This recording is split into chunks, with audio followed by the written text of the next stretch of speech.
every 63 minutes, 24 hours a day, 7 days a week. A completed B-24 Liberator heavy bomber rolls off the line at Willow Run, Michigan, a building more than a mile long, where arc welding sparks fall like rain and rows of fuselages stretched to a vanishing point no single person can see from the floor. On canvas cots along the walls, young men sleep in their flight suits, 19 and 20 years old, waiting for that aircraft to be finished. This is where we're going. 1939, a training ground somewhere in America. Men drilling with wooden rifles because there are not enough real ones. Trucks rolling across a dusty field, cardboard signs reading tank taped to their doors. In 1939, the United States Army ranked 19th in the world in military strength, behind Portugal, slightly ahead of Bulgaria. The richest industrial nation on Earth, 130 million people, the largest economy in the world, an army of 174,000. In less than 2 years, the same country would produce nearly half of all the munitions made by every nation on Earth. How does a country do something that has never been done before? Especially when it doesn't particularly want to. The America of 1939 is not a place preparing for a war. It is a place that has spent 2 decades legislating itself into isolation from the world, deliberately, with conviction, with the support of millions of its citizens. The Depression is still fresh. Unemployment stands at 14.6%. Factories have the capacity to produce, but they are making automobiles and refrigerators, not weapons. The conversion of that capacity is not automatic. It is not even obvious. It is, in 1939, almost unimaginable. The isolationist movement is powerful, and it is not composed merely of cranks. Charles Lindbergh, the most famous American alive, is its most visible face. The America First Committee has millions of supporters and legitimate arguments. Congress has passed a series of neutrality acts that deliberately constrain the president from aiding foreign belligerents. The memory of the First World War, its trenches and its 116,000 American dead and its failed peace, is 20 years old. Not yet history, not yet fully past. And then there is the Army. 174,000 men on active duty, 3/4 scattered across posts throughout the continental United States.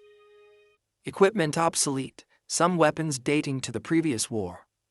Germany has 2 million men in active service, with battle-tested doctrine. Japan has been fighting a land war in China for years. America has trucks with cardboard signs. On September 3, 1939, the day Britain and France declare war on Germany, Franklin Roosevelt speaks to the nation. His voice is practiced, calm, patrician. Let no man or woman thoughtlessly or falsely talk of America sending its armies to European fields, he says. This nation will remain a neutral nation. 60 million Americans hear it. Many of them want to believe it. The man who will become the architect of American superpower has just promised, on the record, to stay home. The same month he makes that promise, a group of government officials and businessmen begins meeting in Washington under the name of the War Resources Board. Its purpose: to analyze how America might mobilize its economy for a war it is publicly committed to avoiding. It is abolished in November 1939. It has lasted less than 4 months.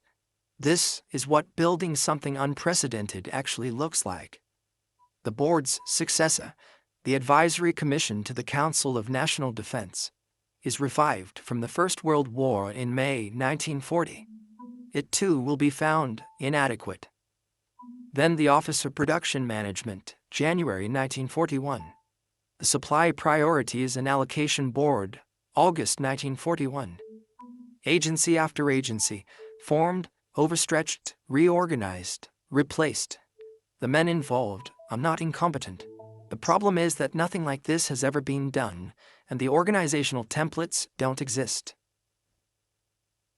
Then Germany takes France. 6 weeks, May to June 1940. The Army of France, with its massive forces and its fortified border and its military tradition, collapses. The shock runs through Washington like a current. Every strategic assumption that had made isolationism feel reasonable evaporates in 6 weeks of blitzkrieg. If France can fall in 6 weeks, nothing is safe. That summer, Congress debates the Selective Training and Service Act, the first peacetime draft in American history. The debate is fierce. The act passes the House of Representatives by a single vote. Into this chaos steps a man named William Knudsen. He is Danish-born, 60 years old, 6'2", with a thick accent and a reputation for being able to look at a production line and see exactly what is wrong with it. He has spent his career at Ford and then General Motors, rising to become GM's president, a man who earns $300,000 a year and is known to carry small pots in his pockets, turning them over in his hands while he talks. In 1940, he leaves all of it. He walks into Washington and offers his services for $1 a year. Knudsen's contribution is not visionary strategy. It is simpler and more necessary. He simplifies the government contracting procedures that are strangling conversion before it starts. He makes it possible, practically and bureaucratically, for American industry to actually agree to produce for the war.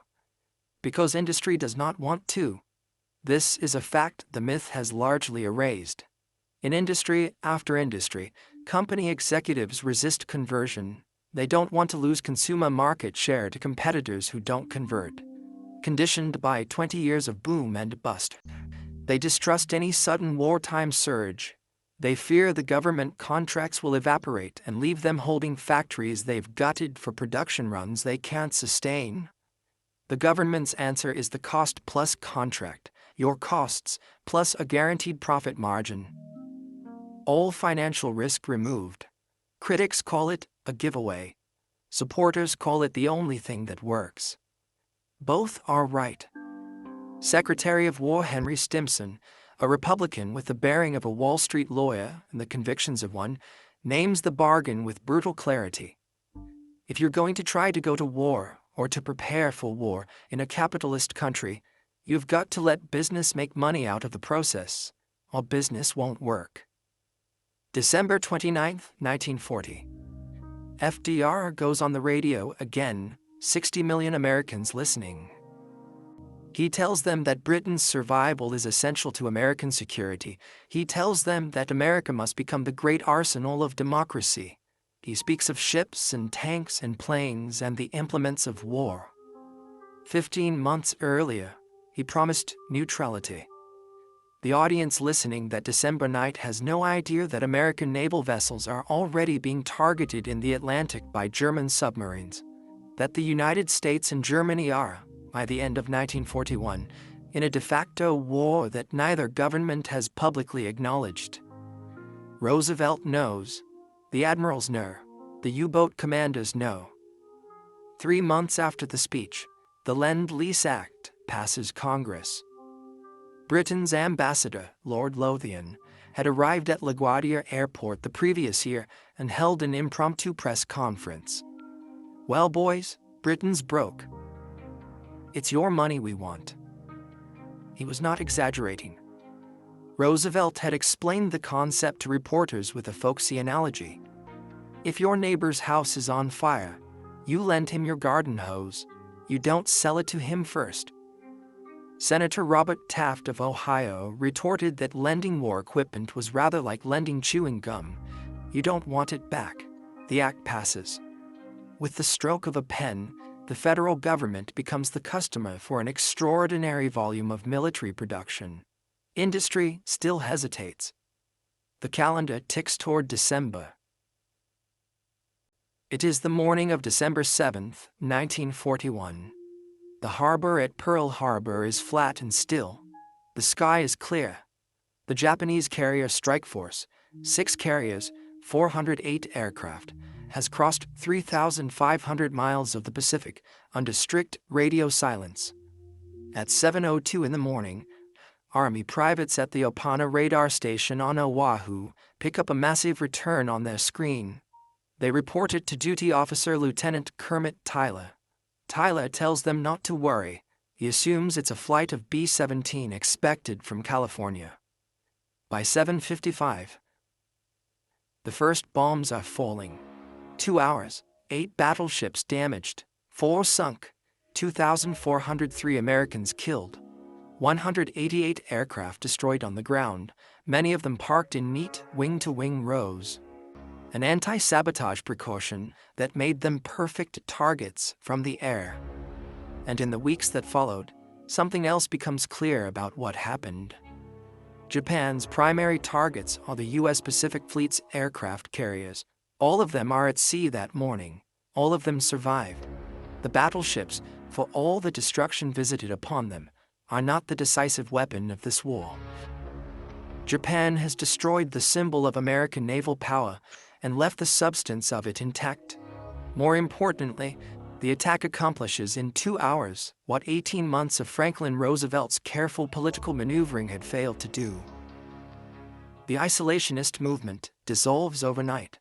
The America First Committee announces its dissolution 4 days after Pearl Harbor. Congress votes on December 8th. Senate, 82-0. House, 388-1.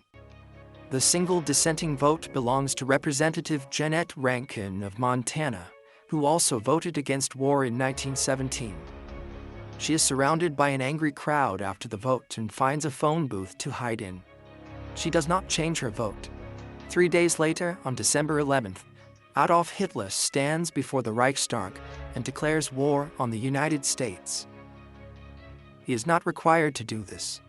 The Axis Pact obligates Germany to support Japan only if Japan is attacked. Hitler volunteers. In doing so, he frees Roosevelt from the political difficulty he has not yet found a way to solve, asking Congress to declare war on Germany. Japan solved Roosevelt's isolationism problem. Germany solved his European problem. Both enemies, in the space of 72 hours, dismantled the constraints that had held the arsenal of democracy back for 2 years. January 16, 1942. Roosevelt signs Executive Order 9024, establishing the War Production Board under former Sears Roebuck executive Donald Nelson. It is the 6th mobilization agency in 3 years. Nelson understands immediately that the central problem is simple to state and nearly impossible to solve. How do you balance what civilians need against what the military demands, while both are changing faster than any bureaucracy can track? He never fully solves it. Without centralized materials allocation, every branch of the military and every production program is competing for the same steel, aluminum, and copper. Ammunition factories cannot get brass because aircraft manufacturers are hoarding it. Shipyards cannot get steel because tank factories have it. The Army and Navy are, in effect, fighting each other before they fight anyone else. The solution arrives in October 1942, and it is almost absurdly elegant. The Controlled Materials Plan. Focus on 3 materials: steel, aluminum, copper. Allocate those centrally. Let everything else sort itself out. Within months, the worst shortages begin to ease. Meanwhile, the factories are being built. The plant at Willow Run, Michigan, is Albert Kahn's design. A building that runs more than a mile, conceived to build bombers the way Ford builds cars, on a moving line, standardized, relentless. The early months are a disaster. Workers accustomed to automobile production find the tolerances for aircraft 1/1000th of an inch where automotive work allows 1/10, nearly impossible to maintain at pace. The factory is an hour's drive from Detroit, and wartime rationing makes the commute brutal. In 1 month, Ford hires 2,900 workers and loses 3,100. The press starts calling it Willow Run. Henry Ford refuses on principle to hire women. The principle holds until the men are gone. As draft coal follows draft coal and the labor pool empties, Ford relents. Women arrive in coveralls and safety goggles, doing work no one believed women could do, for wages that remain lower than what the men they replaced had earned. Then, the line finds its rhythm. By 1944, a completed B-24 Liberator rolls off the line every 63 minutes, around the clock, 7 days a week. On the factory floor, 1,300 canvas cots are set up along the walls. Newly commissioned bomber crews lie on them in their flight suits, waiting for their aircraft to be finished. They are 19 and 20 years old. Some of them are asleep. Some of them stare at the ceiling of the largest room in the world and listen to the machinery. Before Willow Run closes in June 1945, it produces 8,685 B-24 Liberators. Nothing like it had ever been done. 3,000 miles west, on the waterfront at Richmond, California, Henry Kaiser has never built a ship. He has built dams and highways and bridges. The Maritime Commission gives him the contracts anyway, and it is the right call. Kaiser substitutes welding for riveting, and what it makes possible is prefabrication, building sections in separate parts of the yard, and assembling them complete. The first Liberty ships take 197 days. Within a year, Kaiser has the average down to 14. On November 8, 1942, the keel for the SS Robert E. Peary is laid at Kaiser's Richmond Shipyard No. 2. On November 12th, it is launched. 4 days and 15.5 hours. The record is partly theater. Prefabricated sections were stockpiled in advance, staged for the attempt, but a 10,000 to 500-ton ocean-going cargo ship assembled in 4 days. Even accounting for the staging, the record stands. The innovation contains a hidden cost. The welded hulls that enabled the production miracle introduced a metallurgical problem no one yet understands. Brittle fracture, a failure mode in cold water that causes some ships to crack apart at the welds. Ships split in two in the North Atlantic, sometimes at night with little warning, until British metallurgist Constance Tipper identifies the cause. The miracle was real. It also killed people in ways its builders did not know to prevent. The factories did not run themselves. The women at Willow Run are being paid less than the men they replaced.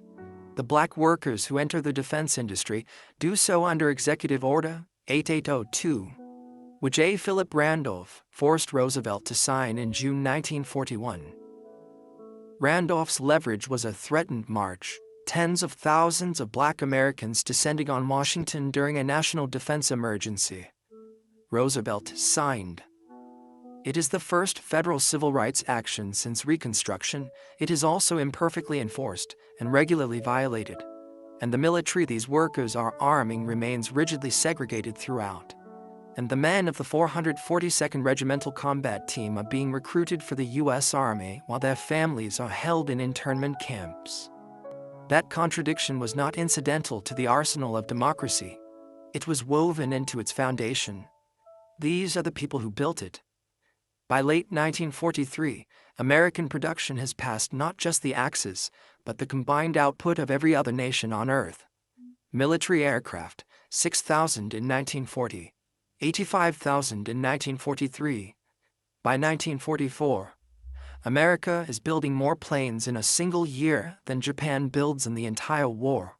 The U.S. Army, 174,000 men in 1939.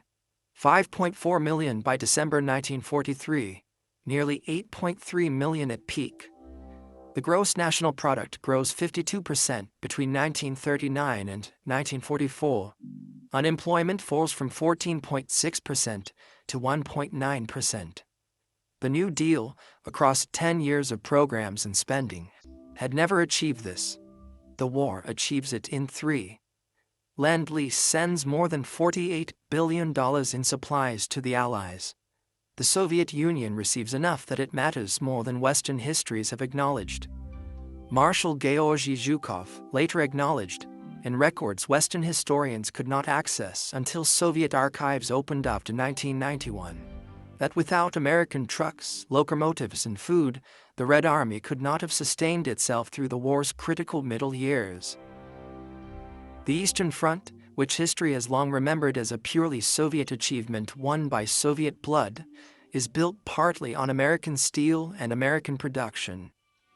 Some historians will argue that the transformation was always latent in America's industrial capacity, waiting only for political will to release it. Others point to the near failures, the bureaucratic wreckage of 1941, the early chaos at Willow Run, the ships splitting in the North Atlantic, and say the miracle was real. Both are right. The potential was there. The execution was not inevitable. What exists in the gap between those two things is the story. Roosevelt does not live to see it end. April 12, 1945. He is at Warm Springs, Georgia, sitting for a portrait when the cerebral hemorrhage strikes. Germany will surrender in 3 weeks. The victory he spent 6 years making possible arrives without him. George Marshall becomes Secretary of State. The man who built an army from 174,000 to 8 million turns the same logic toward peace. The Marshall Plan mobilizes American economic power to reconstruct what the war destroyed. He receives the Nobel Peace Prize in 1953. He is the only professional soldier ever to receive it. Henry Stimson retires and writes his memoirs. He expresses ambivalence about the decision to use atomic bombs on Japan. The man who named the deal between government and capitalism, spending the remaining years of his life uncertain whether the thing he helped build was used correctly at the end. Donald Nelson writes a book called Arsenal of Democracy. It is published in 1946 and read by relatively few people. William Knudsen returns to General Motors. The Danish immigrant who left $300,000 a year to volunteer his way through the most consequential production, mobilization in human history is largely forgotten. No monuments, not taught in schools. History has moved past the man who, more than almost anyone, made the arsenal work. Henry Kaiser buys the Willow Run plant. He has an idea. He will make cars. The Kaiser Fraser Corporation produces Kaisers and Frasers on the floor where 8,685 B-24s were built. It doesn't work. The established automakers are too entrenched, the scale already set. The venture falls, the factory falls silent, and the mobilization it represented, which was supposed to be temporary, a wartime emergency, a thing you build and then dismantle when the emergency passes, never goes away. The peacetime draft, which had never existed in American history before September 1940, is reinstated in 1948. The Cold War provides the emergency. The infrastructure built to fight the Axis runs hot in the shadow of the Soviet Union. The machine built in desperation becomes the permanent architecture of American power. In January 1961, Dwight Eisenhower delivers his farewell address. He is the supreme Allied commander of the forces that Willow Run and Richmond and 1,000 other plants supplied. He is the general who watched German defenses crack under the weight of American production superiority. He has spent 8 years as president of the country those factories saved. He uses the address to warn the nation. The military-industrial complex. He calls it the permanent entanglement of military institutions and industrial production that now sustains itself as a structural feature of American life, one he believes threatens the democratic republic it was built to defend. He is warning about something he helped create, something America had needed to survive, something that never went away. The men and women who built the arsenal of democracy believed they were building for an emergency. They worked double shifts. They drove through gas rationing. They slept on cots waiting for bombers. They were building something temporary. The country they saved decided otherwise.